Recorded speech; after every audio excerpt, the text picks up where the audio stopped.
Gopal, Madhav, lucky और लक्ष्मण अक्सर भोले भाले लोगों से फ्रॉड करके उनसे पैसे ऐंठते रहते हैं। जब चारों एक मध्यम वर्ग के आयु के जोड़े को निशाना बनाते हैं और साथ ही अपने पड़ोसन को इम्प्रेस करने की कोशिश करते हैं तो हास्य परिस्थितियाँ बनती हैं और खुशी का एहसास होता है। ये था इस फिल्म का वन लाइनर। अब हम देखते हैं इस फिल्म का मेन प्लॉट। कहानी गोपाल, लकी, माधव और लक्ष्मण के जीवन के इर्द गिर्द घूमती है। लक्ष्मण एक इंटेलिजेंट स्टूडेंट है जिसे उसके शरारती ग्रुप गोपाल, माधव और लकी ने अपनी पढ़ाई से हटा दिया है। गोपाल समूह की मांसपेशी है, माधव मस्तिष्क है और लकी एक सही लेकिन एक मूक है। तीनों दोस्त अपने शरारती गतिविधियों के लिए लक्ष्मण के हॉस्टल के कमरे का उपयोग करते हैं। लक्ष्मण खुद को और अपने दोस्तों को कुछ पैसे कमाने के लिए घोटाला करने में सहकर्मी है और कॉलेज से बाहर निकाल दिया जाता है।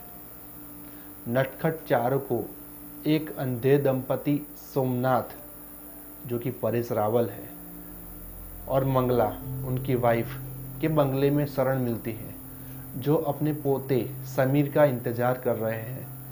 गोपाल समीर के अमेरिका से लौटने का नाटक करता है और घर में एंट्री करता है, जबकि अन्य 3 दोस्त छुपे हुए हैं। बिल्ली और चूहे का खेल लक्ष्मण के शरीर के रूप में सामने आता है और गोपाल की आवाज़ समीर के रूप में सामने आती है।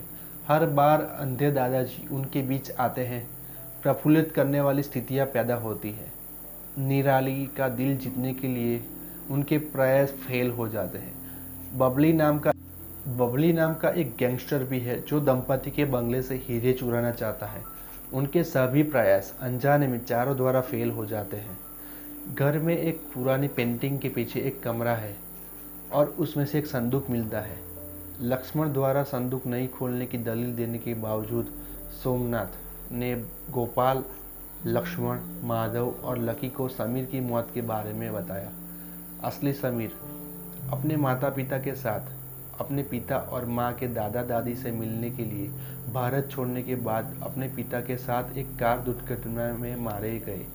सोमनाथ के बेटे को पता चला कि सोमनाथ और मंगला को एक घातक दुर्घटना में स्थायी रूप से अंधा कर दिया गया था। सोमनाथ अमेरिका जाते हैं और अपने बेटे, बहू और पोती की चिता को जलाते हैं, जिस राख को उन्होंने बाद में कलश में रखा था हिंदू परंपरा के अनुसार, जिसे उन्होंने सीने में रखा था। मंगला कहानियों को सुनकर स्तब्ध हो जाती है, आंसुओं में बिखर जाती है और अपने पति को उन सभी वर्षों तक झूठ बोलने और उसे अपने पोते को पालने की अनुमति नहीं देती, और वह उसके साथ छेड़छाड़ करने और उसकी भावनाओं को आहत करने की निंदा भी करती है। इसके बाद बबली अपने गिरोह के साथ पहुंचता है और बाद में पता चलता है कि उसने हीरे को कलश में छिपा दिया था।